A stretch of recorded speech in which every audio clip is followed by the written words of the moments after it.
Chairman, Mr. President, sa inyo pong campaign promise, nasabi na po natin na 6 na buwan po yung ating pong pangako, pero umabot po ito ng 6 na taon. At dito po sa 6 na taon na to ay naganap ito pong mga allegation of the extrajudicial killing. Sa isang press con po na napanood ko po ay nabanggit nyo po yung reward system na binabanggit nyo po yung 3 milyon para po doon sa eradication ng drug lords. At meron din po kayo nabanggit doon sa 2 milyon naman po para po doon sa mga drugista. At meron din po kayong binanggit doon na second echelon na almost 1 million. Ito po ba ay totoo, Mr. President? Correct. I was fighting the drug war. Doon sa mga manufacturers, sinasabi ko talaga patayin ninyo. Patayin ninyo. Huwag na ninyong, basta maabot na ninyo dyan sa factory na nagluluto ng shabu, patayin ninyo. Yan ang utos ko. And I assume full responsibility. Okay, Mr. President. Yung mga nasa labas na naglakad, nanhuli, hindi yun. At yung actual nasa factory, sabi ko, ubusin nyo lahat. Lalo na yung mga aliens.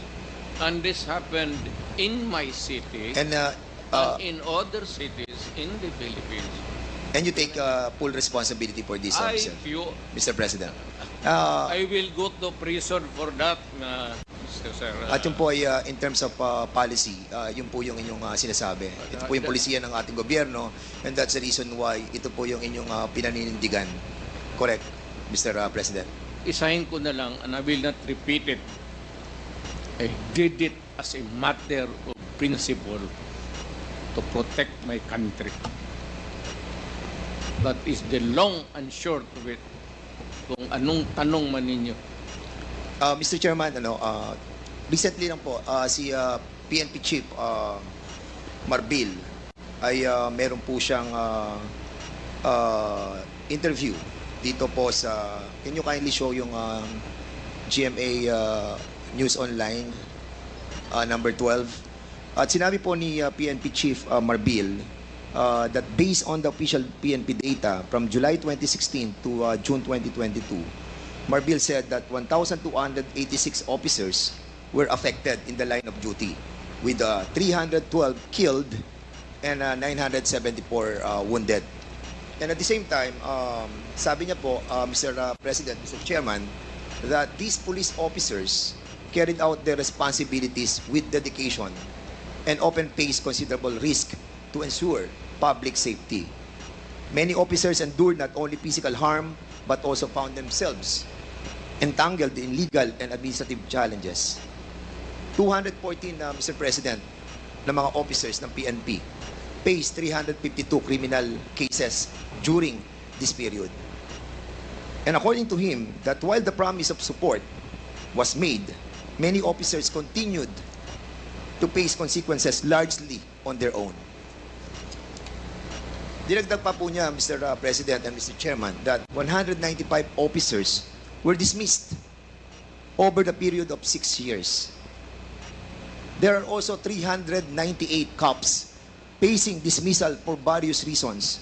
More than 20 police officers are currently in detention right now, Mr. President. The PNP chief said that numbers remind us that the impact of the anti-drug campaign was deeply felt by our police force as well. He noted that even as former President Duterte publicly committed to supporting those enforcing the campaign, he said there is no official record that these commitments were fully realized. I was not asked even for a minute So, na Mr. tumulong and for what a particular purpose. Then I will now make this promise.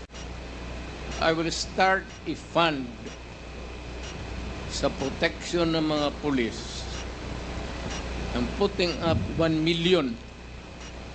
Paghahanap ako, meron akong 1 million. Hindi ako kung meron million lang, magbubula ako, sabihin ko wala. Mr. Chairman. I'll start. Yeah. But I'll raise a fund para tulungan yung mga pulis. Mr. President. And I will personally appear in court. Ako mismo ang Mr. mag-defense counsel nila.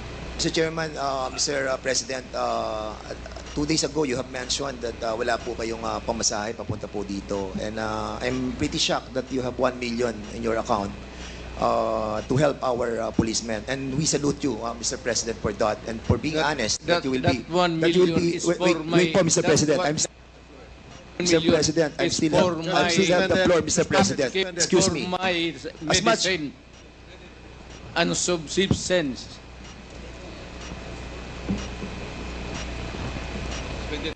No, suspended tayo.